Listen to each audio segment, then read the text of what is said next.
Buenas noches. Una misión especial de Grano del Sistema.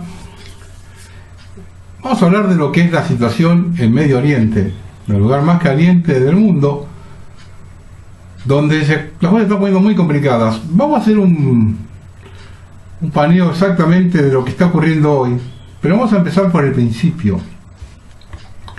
¿Qué significa Siria? En Siria no existe una guerra, sino muchas. Es una muñeca rusa de guerras indirectas, enmascarada tras la guerra entre Bashar al-Assad y sus opositores. El objetivo de al-Assad y sus aliados es mantener la estabilidad en la región y contener tanto al sionismo israelí como al sionismo árabe, contenido en las naciones que rinden vasallaje al entente Tel Aviv, Bruselas, Washington, cuya función es intentar mantener al mundo islámico atado a Occidente en forma de un colonialismo indirecto de dictados y recomendaciones. Y Siria es un problema, ya que este país es un enclave de primer orden estratégico y no puede estar fuera de la órbita occidental. Siria es uno de los centros geopolíticos y económicos más importantes de la ecuación internacional de las principales partes. La posición de Siria en la orilla oriental del Mediterráneo hace que sea una puerta costera de Asia continental para el eje de la OTAN, que representa a los imperios marinos que controlan el comercio marítimo. Los imperios marinos representados por la OTAN necesitan el emplazamiento de Siria para sitiar el correspondiente eje de Eurasia continental, las fuerzas de tierra, de acuerdo con el principio de la anaconda tomado del pensador atlantista Alfred Masham. En función de sus ideas, muchos de los líderes de la OTAN utilizan este principio en el asedio de territorios hostiles desde el mar y a través de las líneas costeras para garantizar el desgaste gradual y progresivo del contendiente. Y aquí radica la tarea del eje euroasiático: mantener la playa que rodea el continente euroasiático. La posición de Siria vincula los tres continentes de Asia, Europa y África, y por lo tanto Siria se encuentra en la intersección de las líneas de intercambio y comerciales entre los continentes.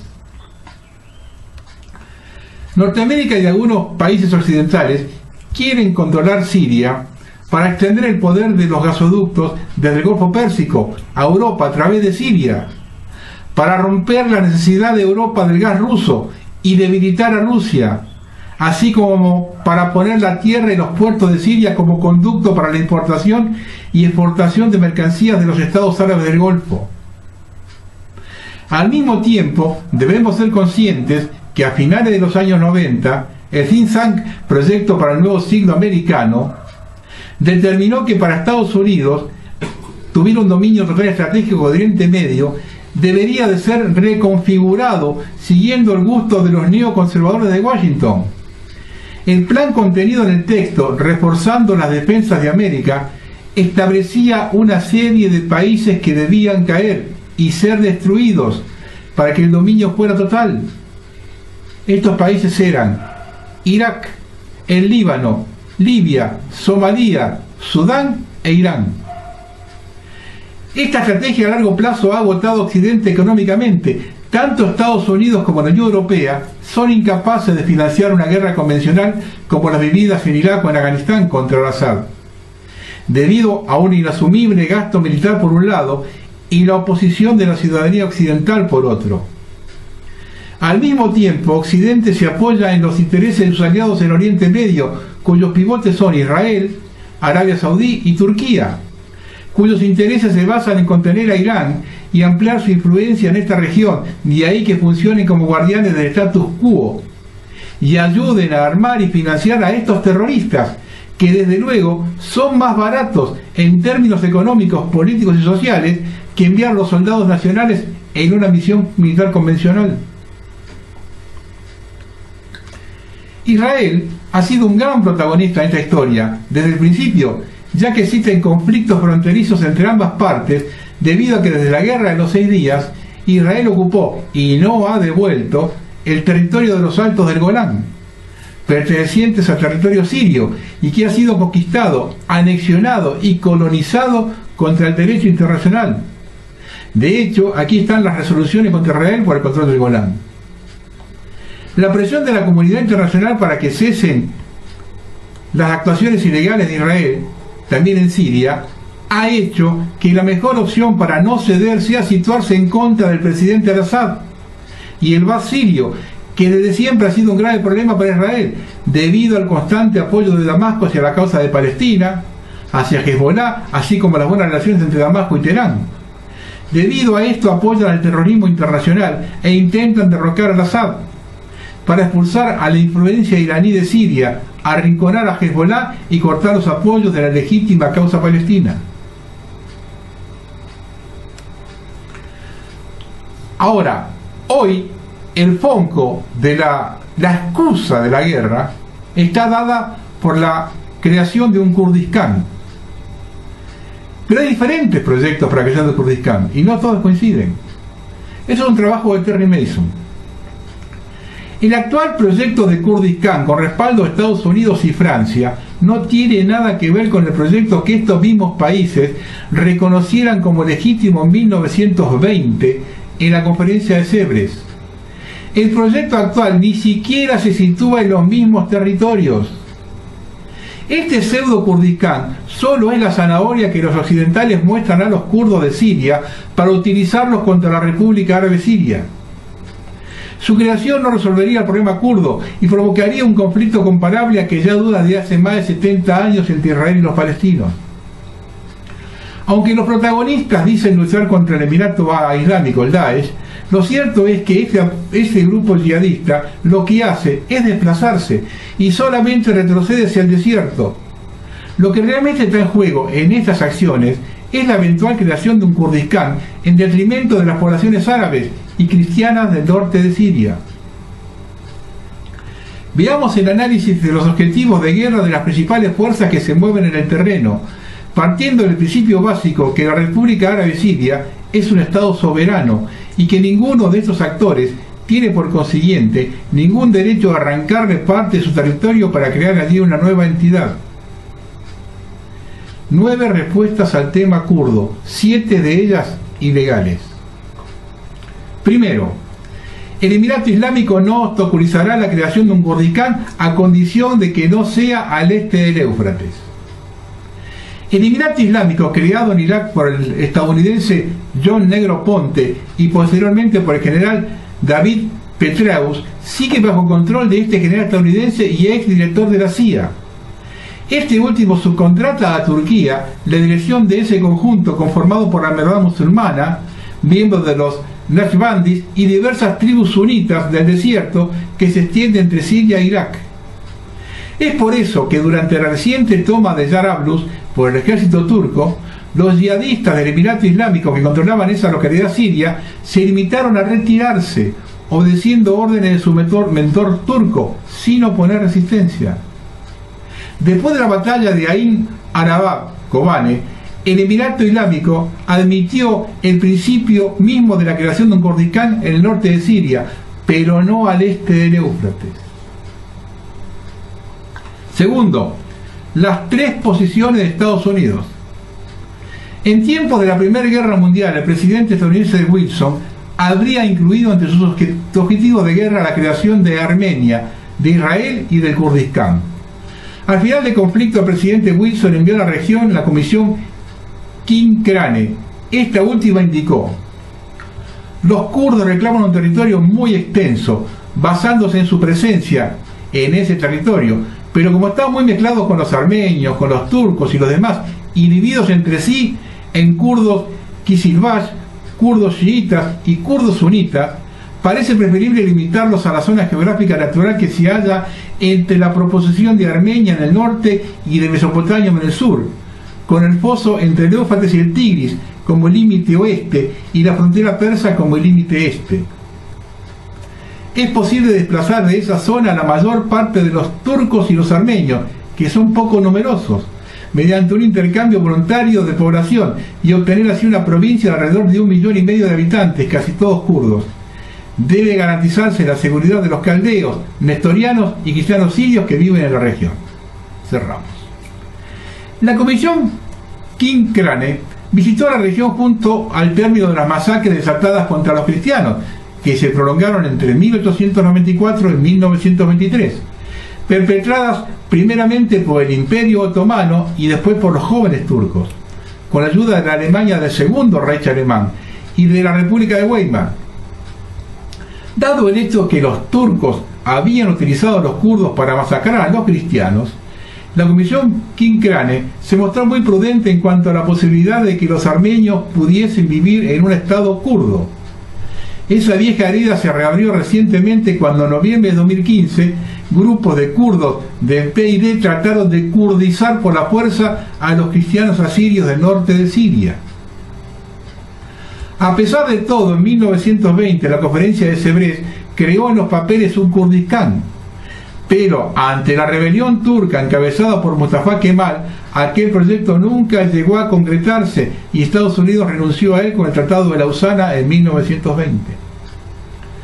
Varios decenios más tarde, durante la Guerra Civil Turca, la Siria de Hafez el-Assad respaldó el PKK, basándose en las mencionadas proposiciones del presidente Wilson. Siria concedió asilo político al líder del PKK, quien se comprometió por escrito a no reclamar ninguna porción de territorio sirio, incluyendo aquello donde Siria acogía a los refugiados kurdos. Las estadísticas son elocuentes.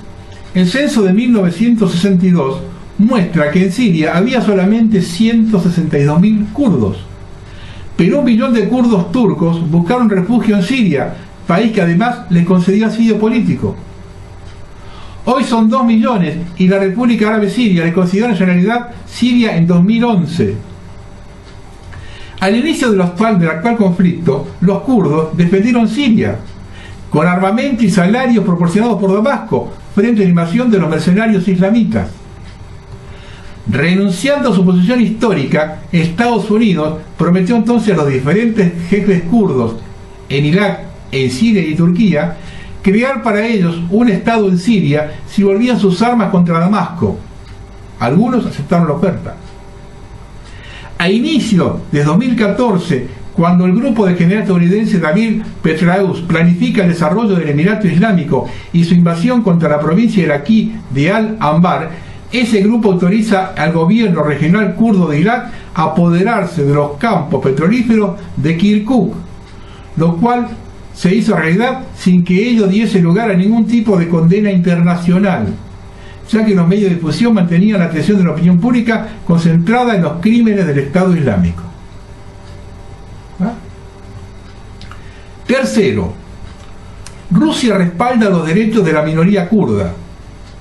En un primer momento, Rusia apoyó el proyecto de creación de una región autónoma kurda en Siria, según el modelo de las repúblicas autónomas rusas.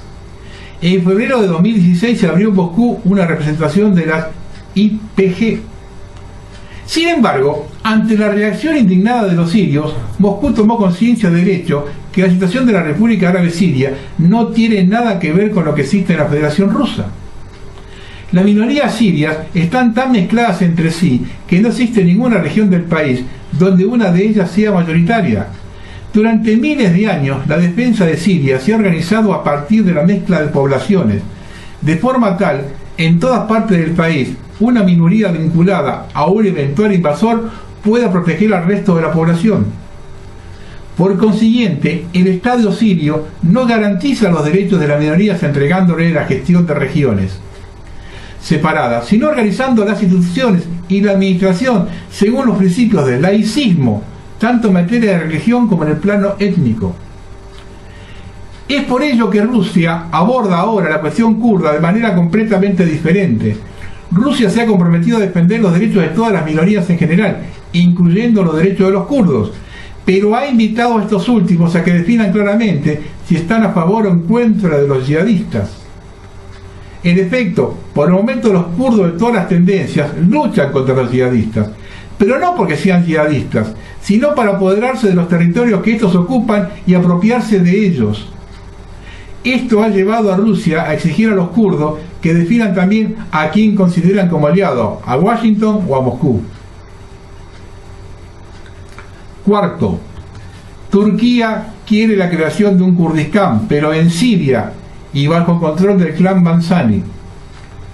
Ankara se niega a la posibilidad de que un Kurdistán sirio pueda servir de retaguardia al PKK, circunstancia que este partido kurdo podría aprovechar para extenderse en Turquía. Ankara mantiene excelentes relaciones con el gobierno regional del Kurdistán iraquí y no tiene por qué oponerse a la creación de un Kurdistán sirio. Es por eso que el presidente turco Erdogan había concluido con los dos copresidentes de la YPG un acuerdo secreto según el cual él apoyaría la creación de este Estado. Pero ese acuerdo no sobrevivió a la represión desatada contra los kurdos de Turquía por el propio presidente Erdogan, a raíz del progreso de estos en las elecciones legislativas de junio del 2015.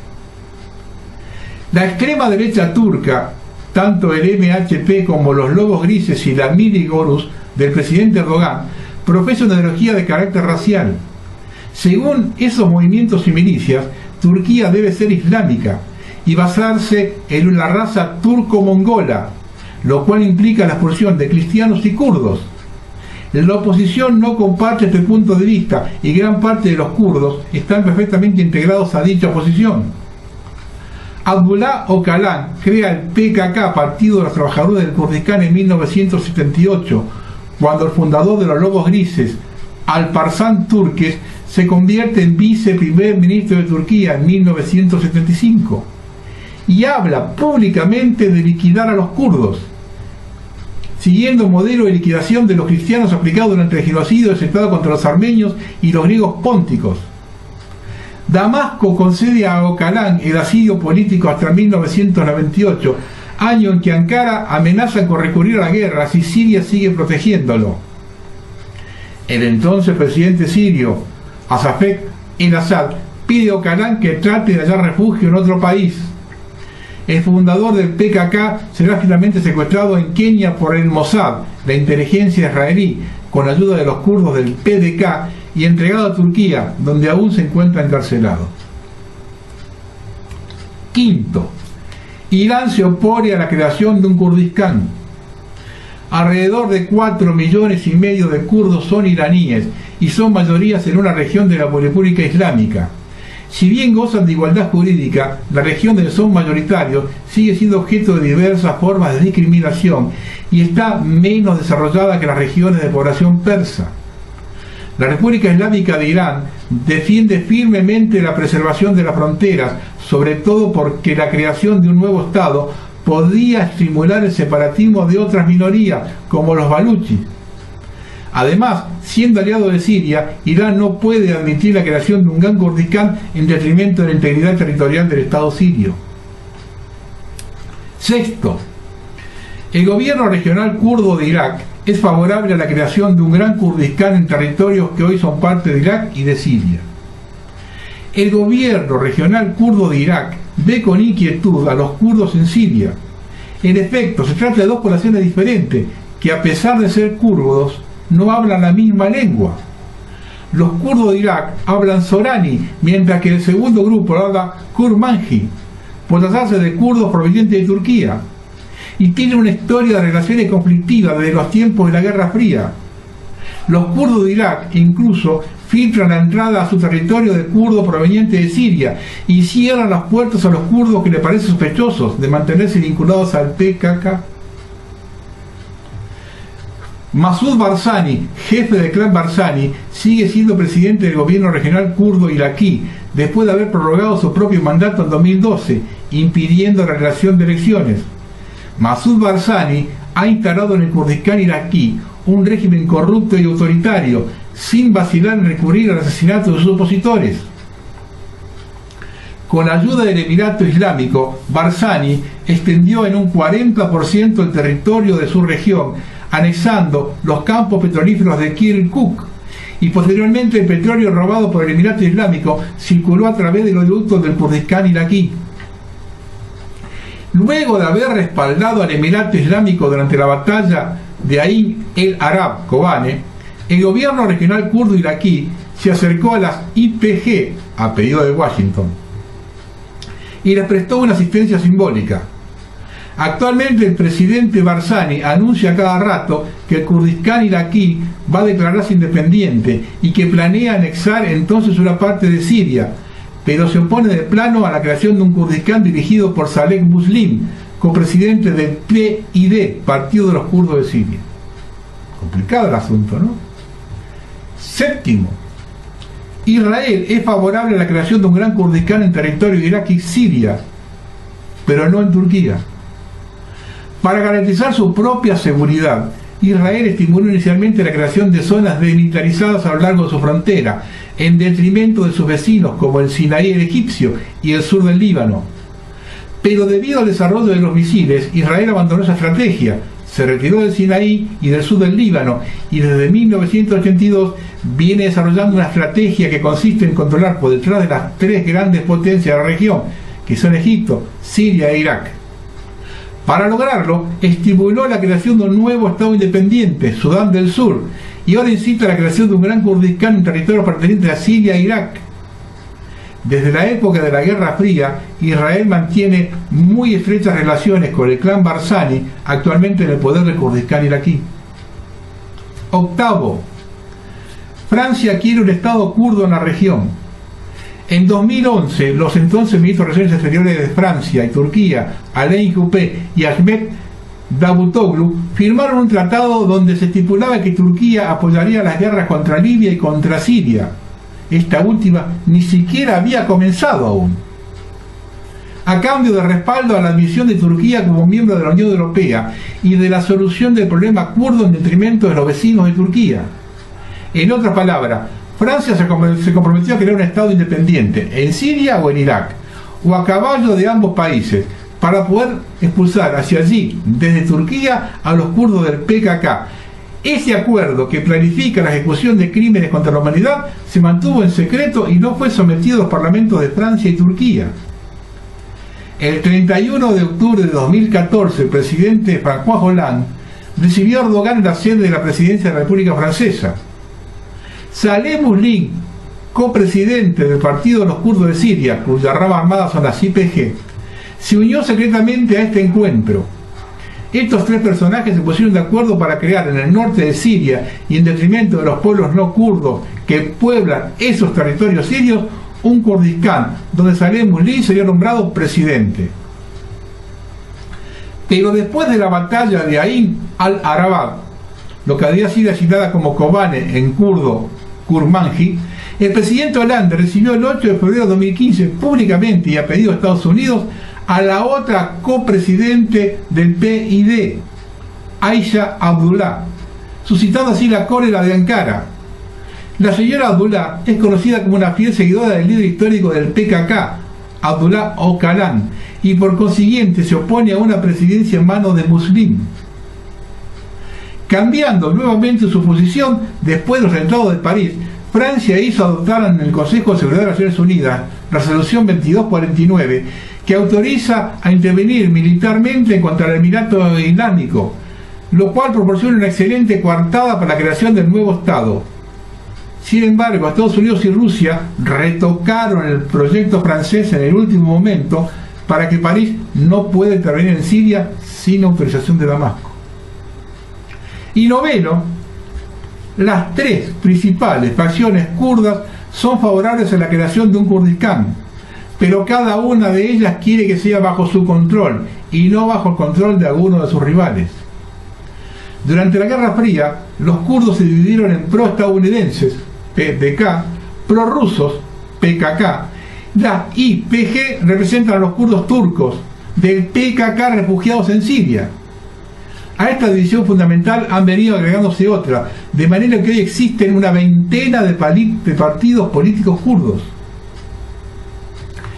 La sociedad kurda está organizada según un sistema de clanes, que recuerda el que existe en el sur de Italia, de manera que la pertenencia a determinada tendencia política no es una opción personal, sino algo que depende principalmente de relaciones de familia. Durante los siglos XVIII y XIX, los dirigentes kurdos privilegiaron siempre las alianzas con grandes potencias en vez de los acuerdos con los pueblos con los que vivían. De esa manera, los líderes kurdos garantizaron sus propios intereses a costa de los intereses de su pueblo, situación que recuerda el comportamiento de los dirigentes maronitas en Líbano. En 1974-75, los kurdos de Irak se aliaron a Estados Unidos en contra del presidente Hassan al-Barq, pero cuando al-Barq comenzó a reprimirlos, Estados Unidos los abandonó. Y cuando una comisión senatorial lo interrogó preguntándole si no le avergonzaba haber abandonado a los kurdos, el secretario de Estado Henry Kissinger respondió secamente: la política exterior de Estados Unidos no es cuestión de filantropía. Los líderes kurdos actuales que aceptaron el proyecto estadounidense con la ilusión de obtener altos puestos en el futuro Estado se niegan a ser responsables de la Nakba que se produciría si fuesen apartados del futuro poder. El problema, en efecto, es que la creación del nuevo Estado supondría la expulsión o masacre de las poblaciones árabes y cristianas asirias que viven en el norte de Siria y que en su momento acogieron allí a los kurdos que huían de la represión turca. A lo largo del verano de 2016, Estados Unidos apoyó directamente las denominadas Fuerzas Democráticas Sirias, que no son otra cosa que miembros de la YPG, junto con algunos mercenarios árabes y cristianos, para expulsar de la localidad siria de Manbij a los yihadistas del Emirato Islámico. Estos últimos también directamente apoyados por Estados Unidos a través de Turquía. En cuanto se materializó la toma de Manbij, el Pentágono obligó a las YPG a retirarse de la localidad que acababan de conquistar y la puso en manos de grupos armados empeñados en derrocar al gobierno sirio. Eso es cómo se maneja esta gente, ¿eh? El 23 de agosto de 2016, en Ankara, el presidente turco Erdogan y su homólogo del gobierno regional kurdo de Irak, Barzani, concluyeron una alianza contra los otros kurdos. El 23 de agosto, el presidente del gobierno kurdo de Irak, Barzani, fue recibido con honores de jefe de Estado por los principales dirigentes de Turquía. Fundamentalmente, Barzani tuvo un encuentro de 2 horas con el presidente Erdogan. El Kurdistán iraquí apoyó a Turquía contra los kurdos del PKK y trazó con Ankara un plan para destruir sus instalaciones en las montañas iraquíes. El gobierno regional kurdo iraquí y Ankara abordaron además la cooperación energética, probablemente la manera de seguir vinculando el petróleo robado por el Emirato Islámico. El mismo día, el ejército turco entró en territorio sirio y expulsó al Emirato Islámico de la ciudad siria de Jarablus, situada en la frontera turco-siria, y Manbij. Los turcos tomaron Jarablus sin combatir, ya que los yihadistas del Emirato Islámico se retiraron obedeciendo las órdenes de su mentor turco. Por cierto, por el momento, nunca hubo ningún tipo de combate ni en Jarablus ni en ningún otro lugar entre el ejército turco y el Emirato Islámico. Tratando de explotar la ventaja adquirida, el ejército turco prosiguió su avance tomando otras localidades y acercándose a Manbij, ignorando con ello las órdenes de Estados Unidos de detenerse. Así que la CIA entregó misiles antitanques a las YPG, que los utilizaron primeramente contra los tanques turcos, pero no en Jarablus, y luego contra el aeropuerto de Diyarbakır, en territorio turco. Mensaje recibido. El ejército turco se replegó hasta Jarablus y puso a las aldeas en que se hallan al sur de la ciudad en manos de milicias turcomanas, que ahora operan bajo la bandera que había quedado vacante del ejército sirio libre. Al día siguiente de la visita de Barzani, también viajó a Turquía el vicepresidente estadounidense Joe Biden. Siendo senador, Biden había presentado un proyecto de ley tendiente a proclamar la independencia del Kurdistán Irak. Ya en Ankara, el vicepresidente de Estados Unidos anunció haber solicitado a las YPG que se retiren del territorio que se halla al oeste del Éufrates, lo cual incluye Manbij, y que de no hacerlo, Washington cesaría toda forma de apoyo a los kurdos. Pero como el ejército islámico ya anunció que no permitirá la implantación de las YPG al este del Éufrates, se hace difícil entender qué territorio quedará ahora para esos combatientes kurdos. En definitiva, existe un acuerdo tácito entre Ankara y Damasco para obstaculizar el surgimiento de un Kurdistán bajo control de la YPG, mientras que hay otro acuerdo oficialmente concluido entre el Pentágono y las YPG para que ambas partes no luchen entre sí, a pesar del nuevo cambio de casaca de Washington contra la creación de un Kurdistán. No es tan fácil entender todo esto, ¿no? Acá nos encontramos ahora que en Siria, Occidente quiere una guerra sin fin. La decisión de Estados Unidos y sus aliados europeos agrupados en la OTAN, unidos a sus socios de Oriente Medio, Turquía, Israel, Jordania, Arabia Saudí y las monarquías árabes lo han decidido. No habrá paz en Siria. Para conseguir ese objetivo, que ha significado desde marzo del 2011 hasta ahora la muerte de 350.000 ciudadanos sirios, el desplazamiento de 9 millones de personas y 5 millones que viven en condición de refugiados, principalmente en los países limítrofes. Se ha intensificado la guerra de agresión contra el país levantino y las presiones internacionales expresadas en la decisión de 3 de los miembros permanentes del Consejo de Seguridad de Naciones Unidas, Francia, Gran Bretaña y Estados Unidos, que convocaron una reunión de urgencia para tratar las consecuencias derivadas de la decisión del gobierno sirio de intensificar la ofensiva militar destinada a recuperar la estratégica ciudad de Alepo. Vergonzoso, ¿no? Vergonzoso. Una convocatoria más parecida a una encerrona contra Siria y sus aliados que un encuentro destinado a impedir más muertes en la nación levantina. La decisión de la ofensiva militar siria es absolutamente nítida y legítima, pues ha sido tomada en función del incumplimiento de los compromisos asumidos en Ginebra el 9 de diciembre de generar un alto el fuego, que comenzaría a regir el 12 de septiembre, permitiendo el arribo de ayuda humanitaria a localidades cercanas como es el caso de la ciudad de Alepo. El propio ataque de Estados Unidos el día 17 de septiembre contra unidades del ejército árabe sirio en la localidad de Deir ez-Zor, con decenas de muertos y heridos, fue la prueba clara que Washington no estuvo nunca dispuesto a avanzar en un cese del fuego, y se convirtió simplemente en un engaño destinado a recuperar las fuerzas extremistas atacadas por el ejército sirio y la aviación rusa, que no solo habían perdido a cientos de miembros de sus filas, sino que permitiría recuperar Alepo y toda el área oriental de la estratégica ciudad del norte del país.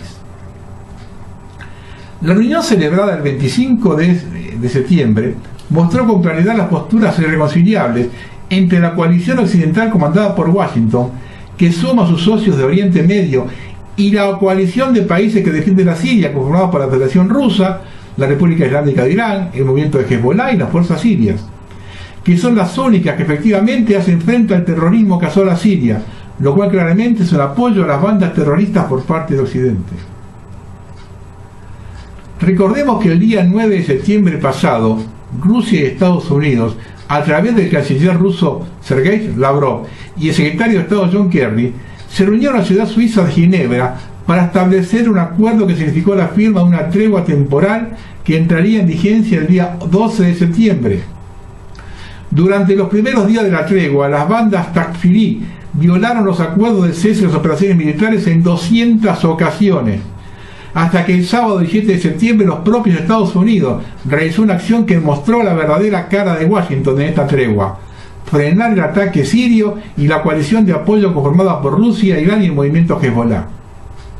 Ese día aviones estadounidenses atacaron en la localidad de Deir ez-Zor a unidades del ejército árabe sirio que enfrentaban a grupos de Fatah al-Sham. El bombardeo estadounidense ocasionó 83 muertes de soldados sirios y un centenar de heridos, al mismo tiempo que las bandas Takfiri intensificaban sus ataques contra las fuerzas gubernamentales. La complicidad entre Washington y las fuerzas terroristas quedó evidenciada, pues el ataque estadounidense coincidió con la intensificación de la ofensiva de distintas unidades terroristas que actuaban en la cercanía de las instalaciones sirias, conocidas de antemano por las fuerzas de la coalición liderada por Washington. Por tanto, no podían alegar ignorancia. El gobierno sirio ha dado a conocer que el terrorismo que agrede a su país no tendría la expansión que tiene ahora si no fuese por el apoyo financiero prestado por algunos estados, en particular Qatar, Arabia Saudita, apoyando a los grupos terroristas bajo la supervisión de la inteligencia turca y occidental, incluso con apoyo militar directo, como ha sido el ataque de fuerzas turcas al norte del país y los ataques de las fuerzas aéreas israelíes en los ocupados territorios del Alto del Golán. El panorama para el conflicto sirio vislumbra, primero, la imposibilidad de un cese al fuego. Segundo, si se llega a acordar una tregua temporal, resulta ya imposible que sea respetada. Y tercero, es a toda luz evidente que se van a intensificar las acciones armadas terroristas y la decisión occidental de proporcionar aún más apoyos a los grupos terroristas. El embajador permanente en Rusia ante la ONU, Vitaly Churkin, quien señaló que el domingo 25 que devolver a Siria a la senda de la paz se ha convertido en una tarea casi imposible. Esto porque en territorio sirio operan cientos de grupos armados. El territorio del país es bombardeado por todos y cada uno de ellos. En el este de Alepo, los grupos terroristas continúan recibiendo armas pesadas de países occidentales. Una región que está bajo control de más de 20 grupos armados. Grupos que cuentan con decenas y decenas de unidades de tanques, de vehículos blindados, piezas de artillería de campo y lanzacohetes múltiples, armas que evidentemente fueron recibidas y continúan llegándole de generosos patrones occidentales. Occidente no quiere la paz. Su objetivo es el mismo con el que comenzó la guerra de agresión en marzo del 2011, balcanizar Siria, cercar a la República Islámica de Irán, impedir el avance de la Federación Rusa al Mediterráneo Oriental, mantener su peso hegemónico, intensificar la opresión contra el mundo árabe, controlando el despertar islámico y haciendo imposible la unión de 1.500 millones de musulmanes.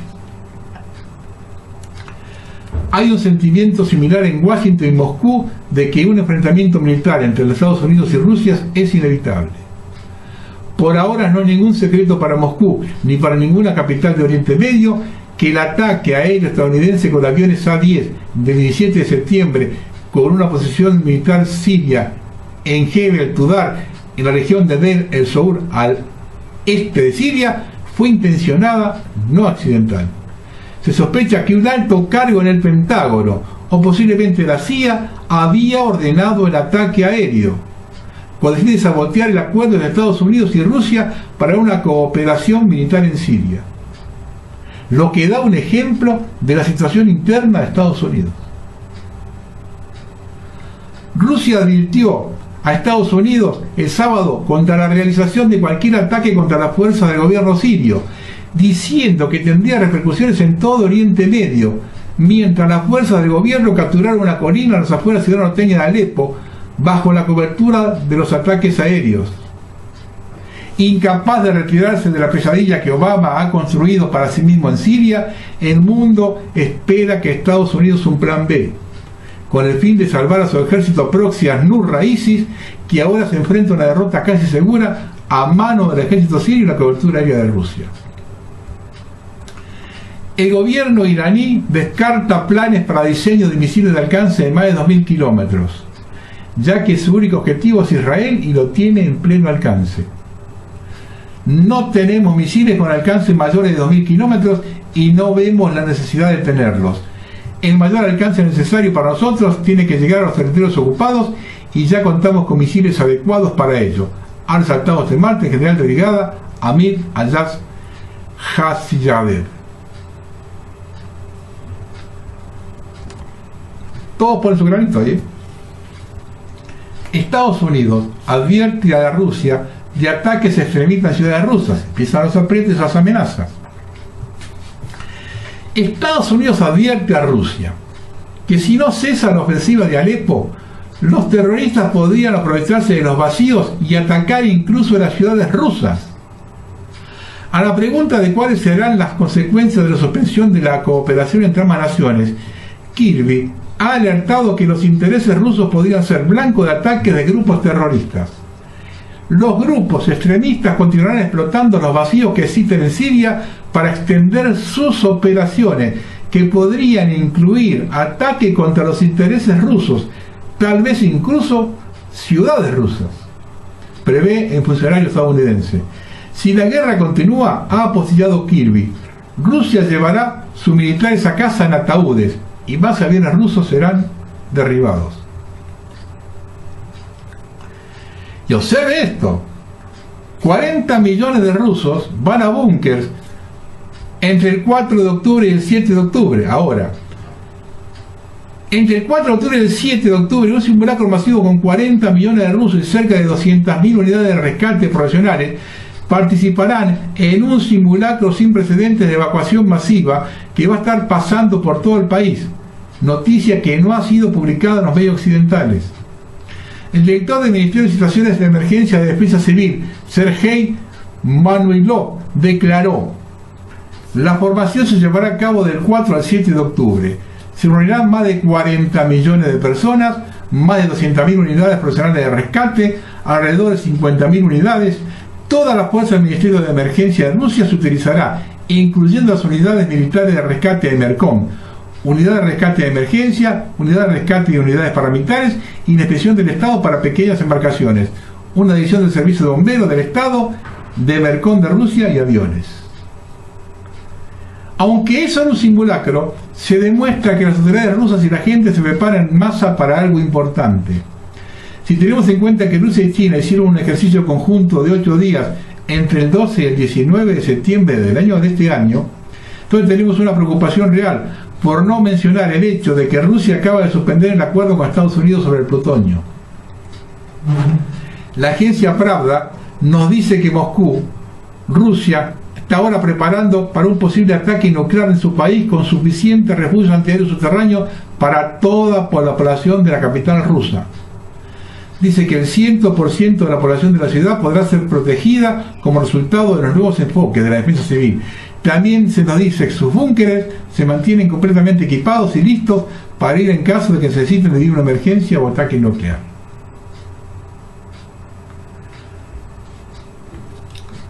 Los países árabes del Golfo Pérsico podrán suministrar misiles portátiles antiaéreos a los rebeldes sirios para que derriben aviones rusos en Siria. Estados Unidos ha aumentado la posibilidad de que los países árabes del Golfo Pérsico o Turquía no sigan los pasos del país norteamericano y hagan la vista gorda a los traficantes que buscan suministrar manpads a los grupos de oposición siria. Los saudíes creen que la única forma de que Rusia retroceda en Siria es lo que funcionó en Afganistán hace 30 años, que es suministrar manpads a los opositores sirios para anular ese poder aéreo ruso. Y si uno piensa que acá termina todo, no, hay otro conflicto en la región. Vecinos nucleares se atacan peligrosamente en la frontera. Los intercambios de disparos en la frontera entre ambos países, potencias nucleares, son habituales de hace décadas, pero hasta ahora no eran tratados públicamente por sus gobiernos. El aumento de las tensiones entre la India y Pakistán en los últimos días ha despertado el temor de que las dos vecinas potencias nucleares entren en un gran conflicto armado, informa el portal International Business Times. Este jueves, el ejército indio informó que llevó a cabo bombardeos quirúrgicos contra un campamento terrorista en la zona de línea de control, que sirve de frontera de facto entre los dos países en la disputada región de Cachemira. También señaló que los bombardeos infligieron importantes bajas a los extremistas y que el ataque tenía como objetivo impedir el ingreso de grupos terroristas en territorio indio. Esta ofensiva ha tenido lugar casi 2 semanas después del mortal ataque contra una base militar india cercana a la línea de control, perpetrado por un grupo de insurgentes presuntamente proveniente de Pakistán, causando la muerte de 18 soldados. Nueva Delhi responsabilizó a Islamabad por estos hechos, y este martes el primer ministro indio, Narendra Modi, dijo que aquel ataque no quedará impune. Por su parte, el gobierno pakistaní ha condenado los bombardeos quirúrgicos, acusando a las tropas indias de haber matado a 2 de sus soldados, y advirtió que no tolerará más acciones similares por parte de la India. Asimismo subrayó que lo que hizo el ejército indio no fueron bombardeos quirúrgicos, sino disparos transfronterizos. Según la publicación, los intercambios de disparos a ambos lados de la línea de control son habituales entre los dos países desde hace décadas, pero hasta ahora no eran tratados públicamente por sus gobiernos, lo que genera temor de que se invoque en un gran conflicto armado entre dos potencias nucleares. Y fíjense cómo esto empieza a expandirse, este conflicto. El ejército indio ha desplegado ya 4 regimientos de misiles de cruceros supersónicos BrahMos en el noreste del país, provocando que el ejército chino mire con recelo hacia su frontera en el Tíbet. El Ejército Popular de Liberación de China ha denunciado de inmediato el despliegue, tildándolo de amenaza y diciendo que eleva las tensiones en torno a una antigua disputa territorial entre los dos países. Los misiles BrahMos, desarrollados conjuntamente por la India y Rusia, tienen capacidades actualizadas para actuar en montañas y podrían amenazar desde Arunachal Pradesh a la provincia de Yunnan y la región autónoma del Tíbet, situados al otro lado de la frontera, declaró el Ejército de Popular Liberación en un comunicado, mientras que medios estatales chinos afirmaron que la medida va más allá de las necesidades normales para la autodefensa de la India. Y la India tiene, Pakistán tiene límite como fronteras con Irán también. De todo esto empiezan a aparecer algunas noticias que están perdidas por ahí, que hay que engancharlas con este asunto. Putin resucita a la KGB. Él era miembro de la KGB. Moscú planea relanzar los servicios secretos bajo una gran reorganización de sus fuerzas de seguridad e inteligencia. El diario Kommersant ha adelantado que habrá un nuevo Ministerio de Seguridad y Trabajo, de Seguridad del Estado. Si la noticia es cierta, el nuevo MGB tendrá casi tanto poder como en la KGB. Supervisará procesos judiciales y tendría prioridad sobre la Fiscalía.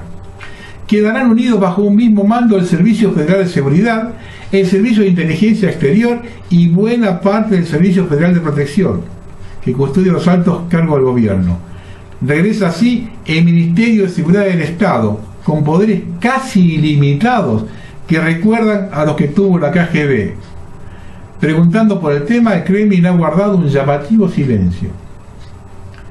Ahora, todas estas maniobras que están tomando en Rusia, ¿no serán también consecuencias de esto?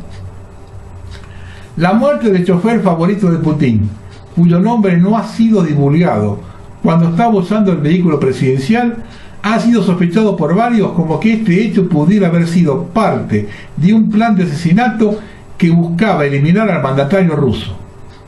Algunos medios rusos señalaron la posibilidad de que se trate de un plan de asesinato llevado a cabo por agentes de servicio de inteligencia extranjeros que estaban tratando de eliminar a Putin con el fin de debilitar a Rusia. Dice que este hombre de chofer era una persona relativamente joven, con muchísimas experiencias al borde de vehículos. Tuvo un accidente que parezca un accidente. En toda esta ensalada hay un actor en el medio con muchos problemas que también están tapados. Ese artículo de Jonathan Cook son los problemas internos de Israel. ¿Está Israel al borde de una guerra civil? Como un número cada vez mayor de comentaristas israelíes sugieren, con su población judía profundamente preocupada por el futuro de la ocupación. Por un lado, es un nuevo movimiento para la paz, la decisión A50. La decisión A50. Formado con ex líderes políticos y de seguridad. El grupo ha exigido al gobierno un referéndum el próximo año. 50 años de la ocupación de Israel, que comenzó en 1967, para consultar si es el momento de salir de los territorios. Su propio sondeo muestra una estrecha mayoría dispuesta a conceder un Estado palestino. Por otro lado, Benjamín Netanyahu está en el poder desde hace 7 años, con el gobierno más derechista de la historia de Israel. El viernes se publicó un video en las redes sociales criticando a aquellos que quieren poner fin a la ocupación. Al observar que un Estado palestino requería la reubicación de cientos de miles de colonos judíos que viven actualmente, ilegalmente, en tierra palestina, Netanyahu concluyó: hay una frase para eso, se llama limpieza étnica. Cualquiera que sean sus defensores, la decisión A50 referéndum no se trata de la paz ni de los intereses de los palestinos. Por supuesto. Su hipótesis es más que el público israelí debe determinar unilateralmente el destino de los palestinos. Aunque aún no se ha decidido la redacción exacta, los partidarios del referéndum parecen preocupados únicamente con el estatuto de la Ribera Occidental. Un consenso israelí cree que Gaza ha estado libre de la ocupación, ya que los colonos se retiraron en 2005, a pesar del hecho de que Israel aún rodea la mayor parte de la franja costera con soldados, patrulla de su espacio aéreo para aviones no tripulados y niega el acceso al mar. El problema más profundo aún, cuando la nueva encuesta cita con orgullo las nuevas cifras que muestran que el apoyo del 58% para 2 estados, 2 naciones, que pasa por alto lo que la mayoría de los israelíes piensa que tal condición de estado implicaría para los palestinos. Otra encuesta realizada en junio encontró que el 62% dijo que los palestinos no tienen derecho a una nación. Cuando los israelíes hablan de a favor de un Estado palestino, es principalmente para frustrar un peligro aún mucho más grande: un solo Estado compartido con el enemigo. La decisión 50 encuesta muestra que el 87% de los judíos de Israel tienen temor a una conclusión binacional para el conflicto. Ami Ayalon, ex jefe del servicio inteligente a Shin Bet y un líder de la decisión a los 50, se hizo eco de ellos advirtiendo que un desastre se acerca. ¿Entonces los líderes piensan que el Estado palestino debe ser similar? Las encuestas anteriores han sido claras: no incluiría Jerusalén y deben controlar sus fronteras. Sería ser cerrada territorialmente para preservar los bloques de asentamientos que se incorporarán como anexo a Israel y sin duda que sería demilitarizada. En otras palabras, los palestinos carecen de soberanía. Tal Estado existe solo en la imaginación del público israelí. Un Estado palestino en estos términos sería simplemente una extensión del modelo de Gaza a Cisjordania. No obstante, la idea de una guerra civil está ganando terreno. Tamir Pardo, el recientemente fallecido jefe del Mossad, advirtió hace 2 meses que Israel estaba a punto de rasgarse a través de divisiones internas. Se considera que está en un peligro más grande de cualquiera de las amenazas esenciales postuladas por Netanyahu, como una supuesta bomba nuclear de Irán. Pero la verdad es que hay muy poco ideológico que separa a la mayoría de los judíos de Israel. Todos, excepto una pequeña minoría, decían que los palestinos continúan como un pueblo subyugado. Para la gran mayoría, un Estado palestino significa nada más que un cambio de imagen de la ocupación encerrada a los palestinos en condiciones ligeramente más humanas. Después de muchos años en el poder, la derecha está tomando confianza, está creciendo confianza. Se ve que ningún precio ha pagado, ya sea en casa o en el extranjero, para apretar los tornillos contra los palestinos. Los moderados israelíes han tenido que enfrentarse a la dolorosa realidad de que su país no es el puesto de avanzada y ilustrar en el Medio Oriente que habían imaginado. Pueden elevar su voz de protesta, pero ahora la mayoría de ellos critican la visión de la derecha de un gran Israel. Aquellos que no pueden soportar esta visión tendrán que definir su accionar. Pueden abandonar el país, como muchos ya lo están haciendo, o quedarse y luchar, no para un referéndum falso que no sirve para nada, sino para exigir dignidad y libertad para el pueblo palestino. Tan complicadita la situación para Israel.